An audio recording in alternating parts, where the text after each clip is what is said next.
The sounds of chiseling and carving fill the cave as the craftsmen begin their day's work at dawn in Wuzhou Hill.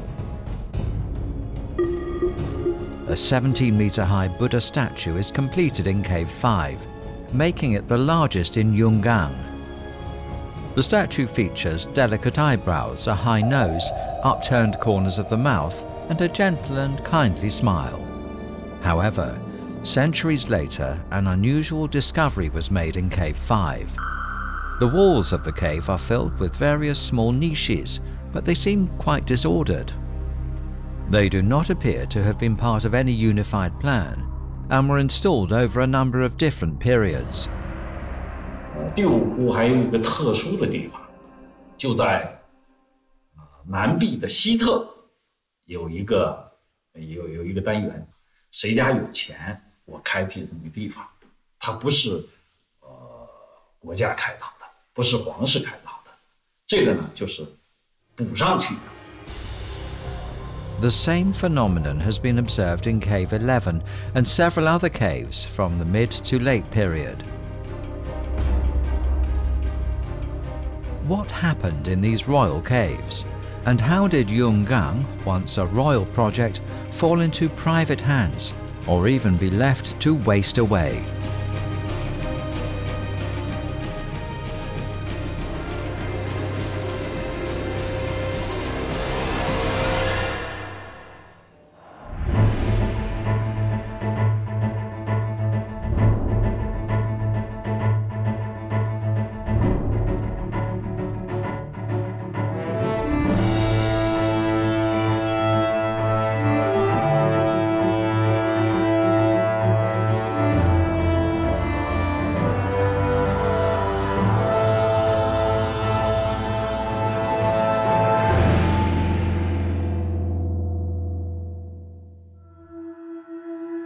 During Emperor Shaowun's reign between 477 and 499 AD, the Northern Wei Empire was at its zenith.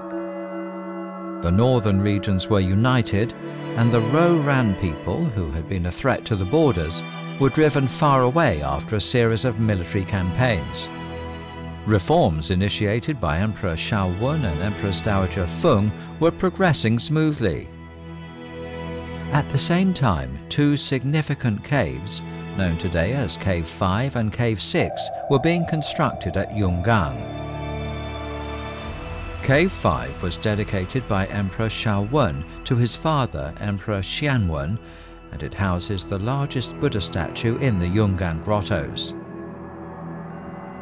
The adjacent Cave 6 was dedicated to his nominal grandmother, Empress Dowager Feng.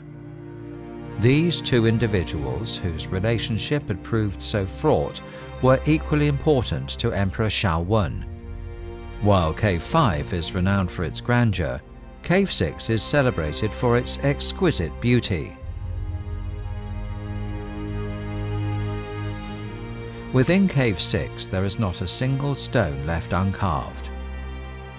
Every inch of the cave was meticulously sculpted. Cave 6 portrays a bustling and vibrant Buddhist realm in sumptuous style.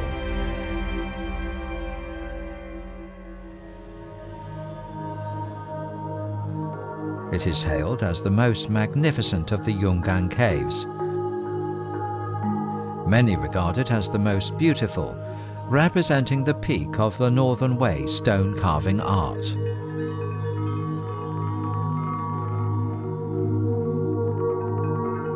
Cave 6 is distinct from Cave 5 in shape, featuring a square layout and a flat ceiling. At the center stands a towering pillar that stretches 15 meters high. Referred to as the central pillar, it supports the ceiling and represents the Buddha. This architectural feature originated from ancient Indian Buddhist stupas used to enshrine Buddhist relics. In Yungang, it has been modified with Chinese-style eaves.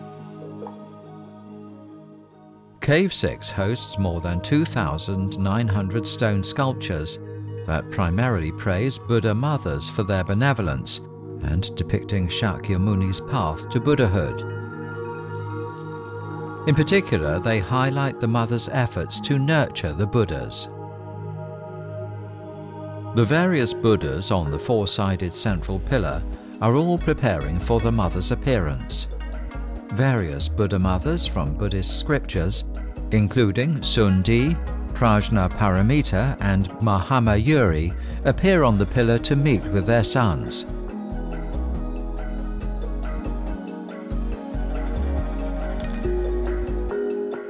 Filial piety is a recurring theme in the mid-period sculptures of the Yungang Grottoes. For instance, the famous story of Shanzi from Cave 9 is a story about this theme. In the story, while fetching water from a river, Shanzi was accidentally killed by the king who was on a hunting trip. Even as he was dying, he still thought of the welfare of his blind parents. The Buddha was touched and granted him rebirth. 为什么他要宣传？他要普及，他让大家来信仰这个东西是真理，让大家去回去孝敬自己的父母。In addition to filial piety, the life of Shakyamuni is another significant theme in Cave 6. His life story is depicted on the cave walls and the central pillar. Over 30 bas-reliefs depict the story of Shakyamuni in Cave 6, from his birth to his enlightenment. They are by far the most complete bas-reliefs on the life of Shakyamuni to be preserved in China.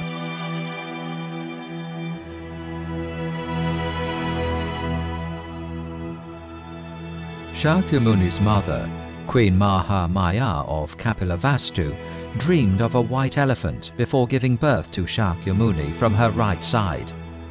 This story of this miraculous birth holds great significance among Buddhists. The central pillar in Cave 6 portrays just that story of Shakyamuni's birth.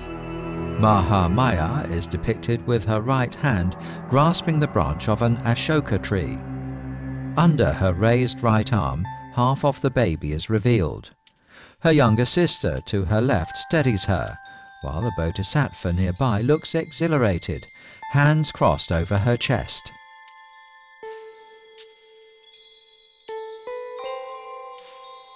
On the surrounding walls, various miracles of Shakyamuni or Prince Siddhartha Gautama are depicted. This relief depicts an archery competition with his brothers before he attained Buddhahood. Born with supernatural strength, the prince shot an arrow that pierced through 7 large drums made of gold, silver, copper, iron, stone, and other materials. At the junction of the east and south walls, there are 4 sequential carvings that show how the contented prince witnessed the sufferings of the people and discovered the path to liberation. At the eastern gate of the capital, he came across an aged man. At the southern gate, he met a sick man. At the western gate, he observed a mournful funeral procession. And, ultimately, at the northern gate, he ran into a carefree religious ascetic. These experiences helped him find the way to liberation from the suffering of the world. He surreptitiously climbed over the city wall to become a monk and renounce his princely life. The walls of Cave 6 are organized into 4 distinct sections, and the life story of Shakyamuni gradually unfolds from section to section. The second section and the third section are divided with floral patterns, like a honeysuckle. 因为这个花草纹在公元5世纪的时候，这个花草纹才开始盛行，而这种纹饰它是从波斯传过来的，在云冈石窟大量的用了这个花草纹，给它隔开了。隔开了以后呢，它就隔出来第3层。The third section depicts stories after Prince Siddhartha became the Buddha. Above it, there is a lotus petal band that separates the third from the fourth section, the 4 walls of which display 11 magnificent standing Shakyamuni statues, each 3.8 meters tall. They are surrounded by attendant bodhisattvas, creating a solemn and grand scene. If we look at all the stories of the Buddha depicted in Cave 6 as a whole, we will find something unusual. Parinirvana, the death of Shakyamuni, is not depicted.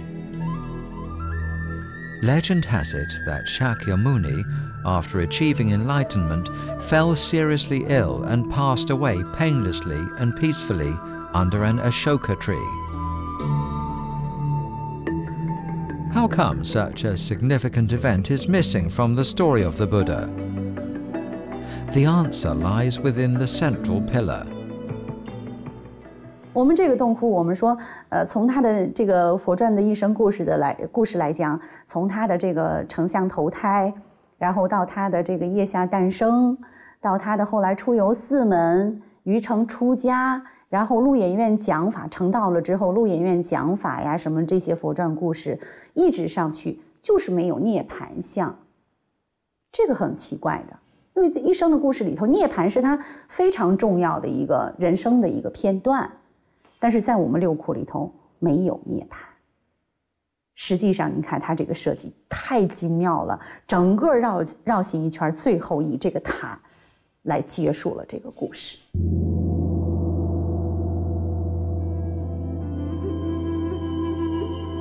After Shakyamuni's parinirvana, his relics were said to be interred beneath a stupa by his followers. Thus, the central pillar in Cave 6, while symbolizing the Buddha, also represents his parinirvana and his ultimate achievement of Buddhahood. Exquisite and gorgeous, Cave 6 represents the pinnacle of the craftsmanship of that time. For example, the south-facing niches of the central pillar, intricately designed and carved, feature more than 170 Buddha statues, along with plant and animal statues. The seated Buddha, with compassionate countenances, exhibits a remarkably human touch. The coiling Chinese dragons on the shoulders and knees symbolize the special status and majesty of the Buddha.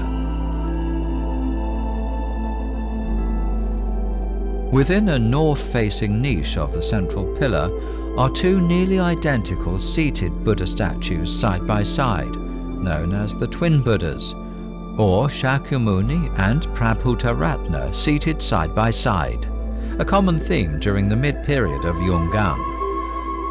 Additionally, these jewel figures can be seen to represent the two saints, Emperor Shaowen and Empress Dowager Feng. A feat like Cave 6 is only possible when a deep experience in engineering and stone carving is present in a society that enjoys peace and stability. Cave 6 is widely considered the crown jewel of the Yungang.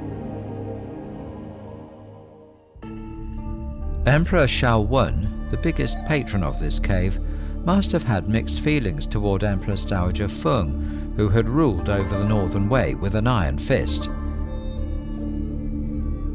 Though raising Emperor Shaowen herself, she ordered the execution of his mother, poisoned his father, and kept a firm control over him. At some point, the young emperor may have witnessed the construction of Cave 6 and seen the Buddha's mother holding onto the branch of the Ashoka tree, revealing her newborn son. Would it have intensified his love or hate toward her? The scheming and rivalries of the court have been transformed into the compassionate and peaceful countenance of the Buddha.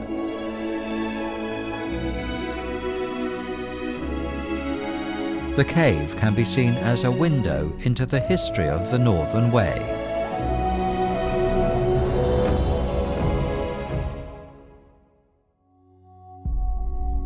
These artifacts, part of the Datong Museum's collection, were unearthed from the Yonggu tomb, the final resting place of Empress Dowager Feng. Each piece bears witness to her legendary life. According to historical accounts, her tomb was completed in 489 AD, and not a moment too soon, as she passed away the following winter, having ruled the Northern Wei for 2 generations.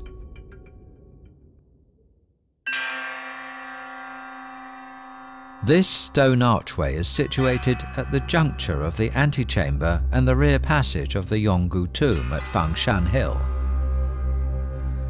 A boy holding a lotus flower is carved on each side of the archway. Below these carvings are 2 exquisitely sculpted peacocks, each holding a pearl in its beak. The 2 bases of the archway are fashioned into the form of animal heads. This archway stands as a masterwork of Northern Wei carving and corroborates the historical descriptions of the tomb. The historical records tell us that construction of the Yonggu tomb commenced in 481 AD and was completed after 8 years. It is one of the largest tombs of the Northern and Southern dynasties ever discovered. It is also typically representative of Northern Wei mausoleums. Empress Dowager Feng, who wielded such power during her lifetime, was laid to rest in a tomb that matched her grandeur.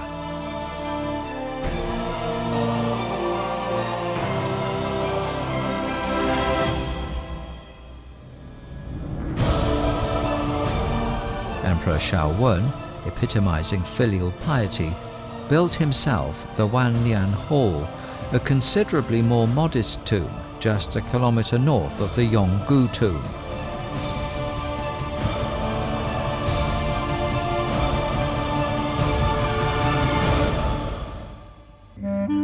When Empress Dowager Feng passed away, Emperor Shaowen was so devastated that he declared he wished to be buried beside her and observe mourning for her for 3 years. His ministers tried to dissuade him, for the emperor had affairs of state to attend to.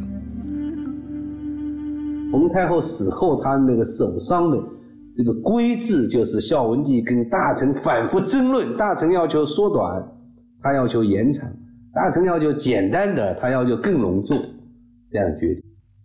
所以看起来他确实是尽了孝道。 Emperor Shaowen mourned for 3 years, abstaining from alcohol and meat, even avoiding his concubines. He did not have any vegetables until 6 months after her death. Historical records show that there were no children born to the emperor before the year 494. While it is unclear whether this mourning was genuine or just an act to appease her faction at court, it is certain that following a smooth transition of power, he undertook a series of dramatic reforms.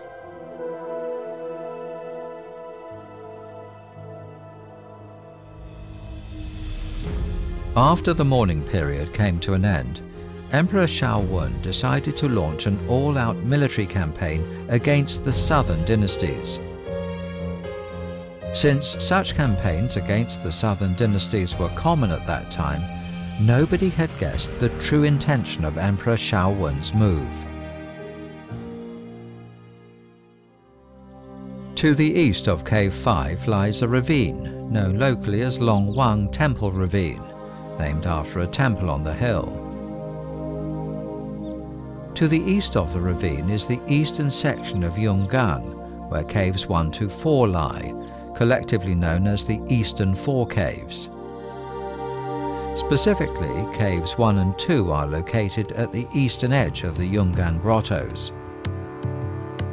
As visitors start their tour from the eastern end, these are the first caves they see. While this east to west numbering system helps identify the position of each cave, it does not reflect the date of their construction.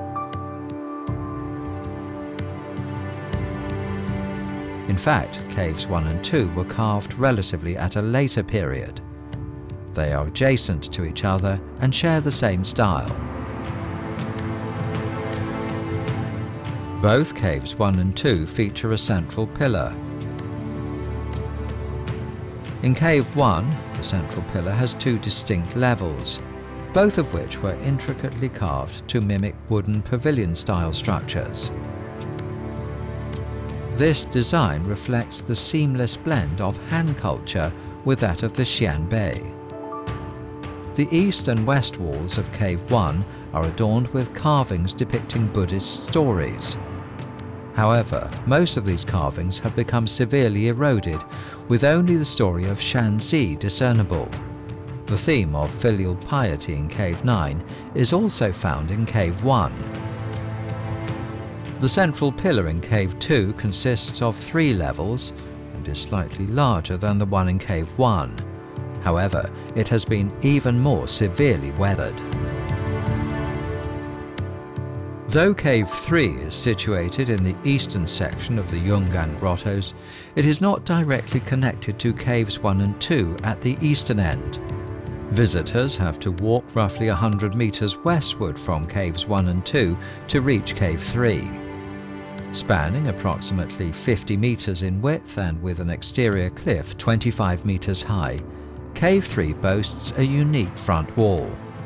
Instead of a flat surface, it features a platform about 7 meters high and 7.5 meters deep. A square stone cave is carved above the platform. About 15 meters to the east and west of the stone cave are 2 square 3-storied pagodas, each featuring niches with statues on all 4 sides. At the very top of the rock wall are 12 neat, massive rectangular beam holes, which were evidently carved for the large wooden hall that once stood in front of the caves. Considering the sheer size and number of these beam holes, along with the wide, open front yard, it can be speculated that there was once a grand and magnificent temple here.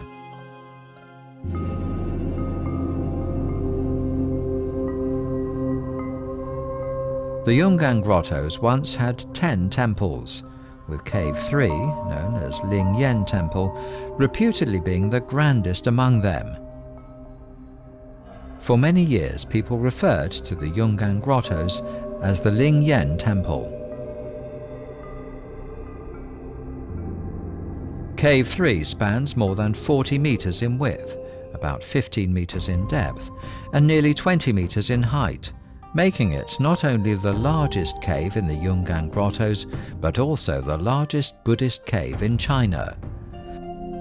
The excavation of such an expansive cave involved an enormous amount of stonework. 我们测绘了一下，就那个洞窟雕刻的这个石料的立方，86000多立方，你说大不大？ The construction of the Yungang Grottoes involved carving into the hillside, leaving a huge amount of rock waste in the process. 就发现它这个，在开凿的过程当中，有计划的把这个石头刻成了各种形状的。然后这个各种形状，比如说是圆的、方的、磨盘的这种各种形状的。 So where did these stones go after the initial cutting on site? In 1995, archaeologists in Datong discovered an ancient architectural site near Xiangyang Street. After research, they determined that it was a Ming Tang of the Northern Wei dynasty. Ming Tangs are ceremonial buildings in Central Plains culture, serving as a venue for imperial sacrifices and other grand ceremonies. This particular Ming Tang is a circular structure with a circumference of 900 meters, encircled by a broad artificial canal. Upon close inspection, archaeologists made a significant discovery. The stones used to construct both the Ming Tang and the waterway were unmistakably sourced from the Yungang Grottoes, as evidenced by their color and texture. For many who have visited the Yungang Grottoes, this site can be nothing short of amazing. In 2010, the Datong government, drawing on descriptions from ancient texts, undertook a large-scale restoration of the Yungang Grottoes to recapture their past grandeur. Northern Wei geographer Li Daoyuan once visited Yungang and described it in his Commentary on the Waterways classic as a place with temples and palaces on the hill reflected in the river. During that era, the Wuzhou River flowed in front of the grottos. The excess stone from the excavation of the caves and carvings was transported via the river to Pingchang, where it was repurposed for urban construction and daily life. 应该是山的前头就是河，所以我们在后期的这个考古，依然在云冈石窟前头这个大约也就是40-50米的这个位置，就发现了五洲川的河道，就北魏当时五洲川的河道，说它的河道就在这儿。 According to historical records, the construction of the Ming Tang was proposed by Emperor Shaowen in 486 AD. 5 years later, the building was complete. This coincided with the passing of Empress Dowager Feng, who had joined Emperor Shaowen in spearheading reforms like the equal field and salary systems. By then, these reforms had come to fruition, ushering the nation into a golden era. In 492 AD, following its completion, Emperor Shaowen visited the Ming Tang to perform ritual sacrifices and divinations. Although historical accounts suggest that he was seeking divine guidance for his southern military campaign, few were aware he had any hidden agenda. In pursuit of his new southern campaign, Emperor Shaowen led a Xianbei army, reputedly 1 million strong, out of Pingchang, where he had resided for 28 years. When this formidable force stopped at Luoyang, the emperor made a sudden declaration. The capital would move to Luoyang. Only at this point did people realize that the emperor's real agenda was to sidestep the strong opposition in Pingchang and relocate the capital. 孝文帝这个人，他是一个有非常雄才伟略的一代一公主啊。他觉得在平城，他的伟业要想继续下去，这个地方已经不行了。他受到了皇亲贵族旧的势力的抵抗很大。他想革故鼎新，另开生面的。 洛阳传统是周公治理卓越所建，是周公所建的都城，居天下之中，是王者天然的笃会。他认为他自己还在平城做这个皇帝，他又怎么能是一个尧舜之主呢？他想南征，把全国统一，他必须把国都牵涉到汉文化的中心呢。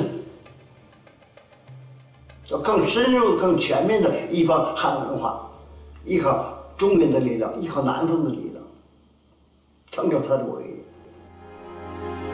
Officials and residents of Pingchang were caught off guard by the sudden decision to move the capital. Similarly unprepared were the craftsmen working day and night at the Yungang Grottoes. The largest of these grottos, Cave 3, was probably abandoned around this time. It only features one Buddha and 2 Bodhisattva statues at 1/3 of the wall of the rear chamber. Judging from the style and carving techniques, these statues were not from the Northern Wei era, but from the early Tang dynasty. 我们就会说，是不是因为这个公元494年孝文帝迁都洛阳，随着 经济中心的转移，京都的南移，人和钱全带到洛阳去凿龙门石窟去了，所以这个洞窟没有完工，才形成了今天的这个情形。Luoyang had always been a famous city in the Central Plains. Emperor Shaowen sought to restore it to its former glory and, more importantly, to transform the Xianbei Empire culturally and geographically to be more aligned with the Central Plains. In the spring of 494 AD, he abolished the Xianbei tradition of worshipping the heavens in the western suburbs. That same year, he decreed that Han clothing would replace Xianbei attire. On July 9th, he mandated the use of the Chinese language over the Xianbei language. Xianbei people who moved to Luoyang had to consider it their place of origin and could not be buried back in Pingchang. 2 months later, he ordered his empress and concubines and officials who remained in Pingchang to move to Luoyang. By the 5th century, Luoyang, the capital of the Northern Wei, was already a highly developed metropolis. Under the guidance of Tuba Hong, the ancient city that had witnessed the rise and fall of several dynasties quickly regained its vitality. Magnificent palaces, orderly streets, beautiful gardens, numerous schools, and complete public facilities, along with over 1,000 serene Buddhist temples, made Luoyang undoubtedly one of the largest and most beautiful cities in the world at that time. Some scholars believe that the scale of Luoyang during the Northern Wei period was unprecedented in Chinese history, and might even have surpassed that of Chang'an, the largest imperial capital during the Sui and Tang dynasties. 文献记载呢，在这个北魏洛阳城有320余坊，320多个里坊。那么我们根据我们的这个发掘的这个情况呢，基本可以复原出这320个里坊它所在的这样一个位置。 However, not everyone was pleased with the move. Many people stubbornly resisted the emperor's reforms. Every summer, Xianbei nobles, citing the unbearable heat of Luoyang, would return to Pingchang. Nobles and officials who did not move their residences to Luoyang, and those who returned to Pingchang for the summer, began to carve caves of their own in Wuzhou Hill. Late period Yungang is characterized by its non-royal statues. They dot the cliffs of the eastern, central and western sections of Yungang like a honeycomb. To tour these caves today, one must climb up the steps. Obviously, the method of carving caves was adopted according to the terrain and the now much more limited manpower and resources. These non-royal caves are small and randomly arranged, lacking the grandeur of earlier caves. However, they add a human touch to the grotto complex.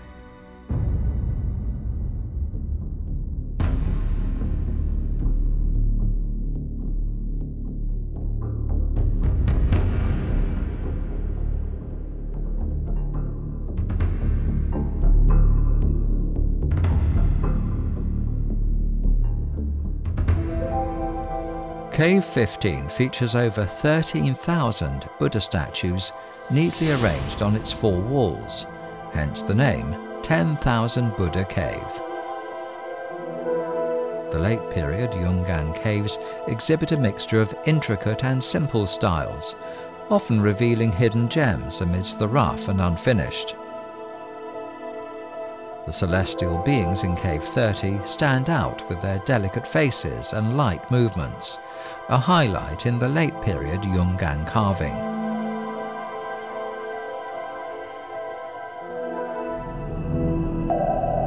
The most eye-catching among the late period Yungang caves is Cave 38. Located in the western section, it's a small square cave 2 meters above the ground. Flanking the entrance are sculptures of strong men, and above the entrance is an inscription. From the 300-plus word inscription, it is known that this cave was commissioned by a man named Wu Zhongwei as a blessing for his deceased son, Wu Tian'an, a third-rank general. 说他的儿子战死在沙场，他为了纪念他儿子，雕刻这么一个佛像，祝愿他儿子早日腾升净土。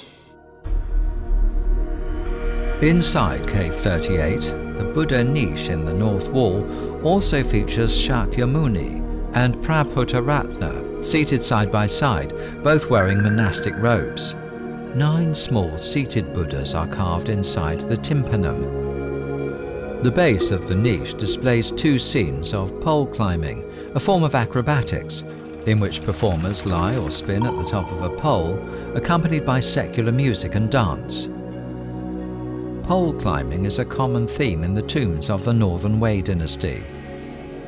The purpose being to dispel disasters through entertainment.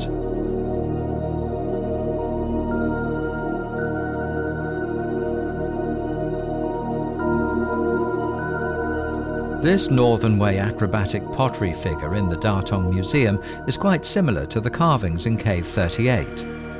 It serves as compelling evidence for the evolution of carving styles in the Yungang Grottoes. On the east wall of Cave 38 are 2 levels of niches.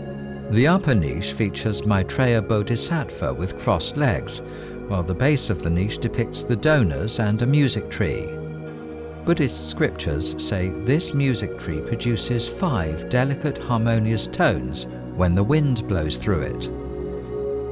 The craftsmen skillfully carved layers of lively lotus-born boys on the tree branches, each playing a musical instrument to give the abstract music a physical form.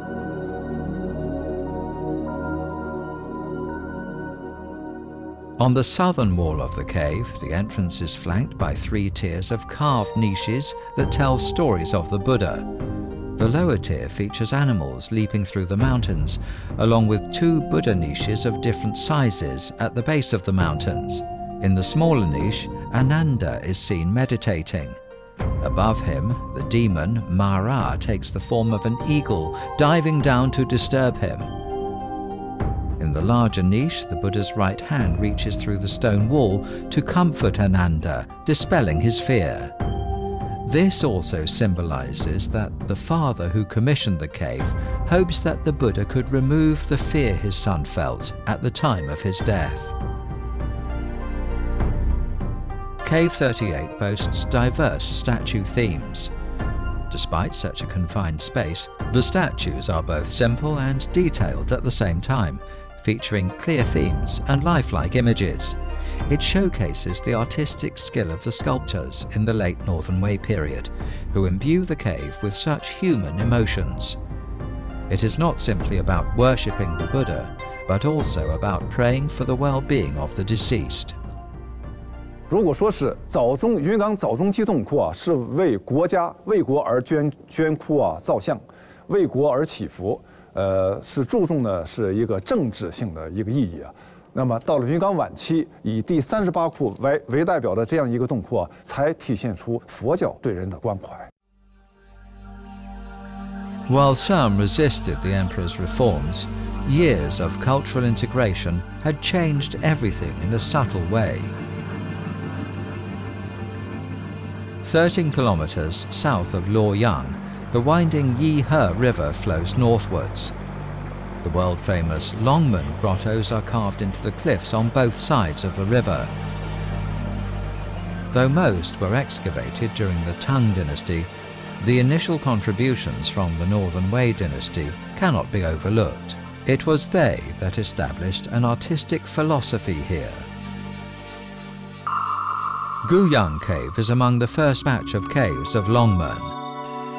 This cave, expanded from a natural limestone cavern, has a huge volume of over 800 cubic meters and more than 1,000 Buddha niches.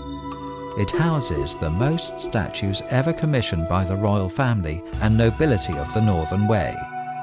Carved around the same period as the late period of Yungang, it exhibits the aesthetic characteristics of that period, as evidenced by the lean countenance and loose attire of Shakyamuni, the primary figure at the center of the cave. In 499 AD, Emperor Shaowen, who had already established his base in Luoyang, then launched the campaign against the southern Qi dynasty. Over several centuries, the Shanbei people of the Tuba clan had rapidly expanded from their origins in the great Shanbei Mountains to Pingchang, and thence to Luoyang. It was an evolution from barbarian tribe into a small northern state, and finally into an expansive civilized empire. However, fate had other plans. Emperor Shaowen died of illness shortly after setting out.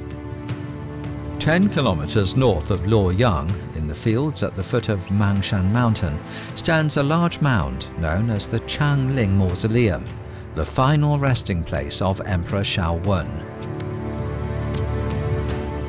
On the other hand, the Wanyan Hall, the tomb that Shaowun had built for himself in the outskirts of Datong, not far from Empress Dowager Feng's grand Yonggu tomb, lies empty. His plan to be buried next to his grandmother when he died was gone with the wind. Instead, he was buried more than 700 kilometers south in Luoyang, a fact that can give future generations much to ponder.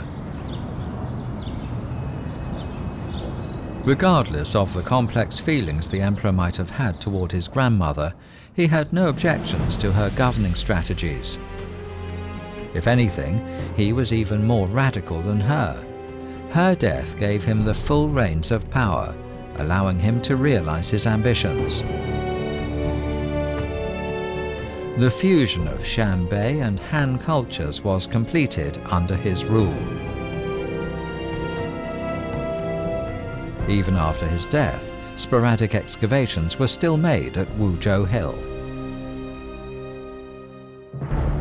Cave 4 of the Yungang Grottoes is located at the turn of Longwang Temple Ravine.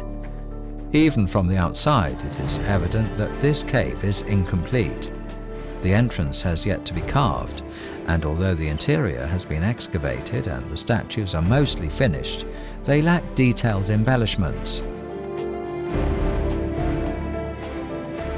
Another peculiar feature is that the archway is 1.5 meters above the ground, requiring visitors to climb up to see inside. This randomness in location selection shows how the late period Yungang Grottoes transitioned from a royal project to a non-royal one. However, the haste was clearly unintentional and must have been due to some other exigencies.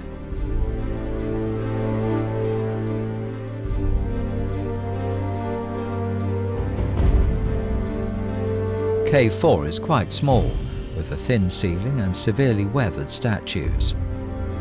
On the eastern, western and southern walls, faint outlines of a Buddha and 2 bodhisattvas can be seen, along with celestial beings and lotuses on the ceiling. Yet these figures no longer hold any value or significance. Interestingly, on the southern wall, scholars in the 1940s discovered an inscription revealing that the cave was commissioned by a woman surnamed Zhou for her deceased husband between 520 and 525 AD, the Zhangguang era of the Northern Wei. This is the latest recorded inscription in Yungang and marks the end of the large-scale carving at the site.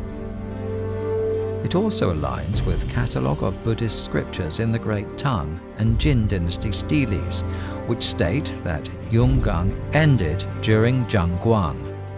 The 60-plus word inscription, record on building statue for deceased husband, contains rich cultural information, making this inconspicuous cave genuinely significant among the 1 kilometer length of the grottos. After the death of Emperor Shaowun, the Northern Wei dynasty continued to flourish for a while. However, the good times did not last. During the Zhangguang era, its internal affairs were once again in chaos as warlords fought for power. In 524 AD, a large-scale rebellion, known as the Rebellion of the Six Towns, erupted in the north. The Northern Wei army was defeated and forced to return to Pingchang. Amidst these upheavals, the cave construction work at Wuzhou Hill was halted, never to be resumed. Cave 4 became the final chapter of the Yungang Grottoes during the Zhangguang era. With Pingchang no longer the capital or the national center, the Yungang Grottoes fell into decline, stripped of all their glory. The rebellion saw Pingchang ravaged by looting, killing and arson. The Yungang Grottoes themselves would undergo centuries of damage, followed by restoration.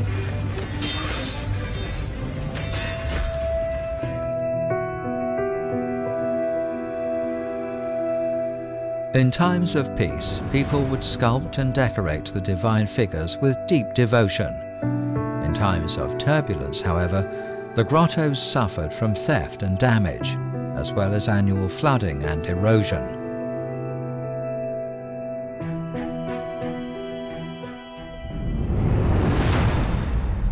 The open-air Buddha in Cave 20 is the best known, but this exposure was the result of an accidental collapse that occurred during the Northern Wei period.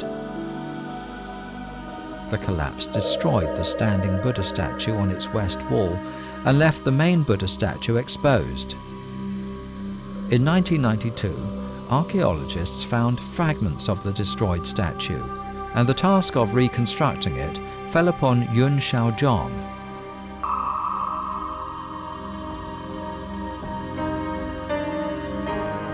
While sorting through the fragments, Yun Xiaozhong discovered traces of bright red color on the Buddha's hand. It was vermilion, a color unique to the Northern Wei. Because the fragments had been buried, they were well preserved from rain. It indicated that the sculptures were highly colored, and this had simply faded away over time.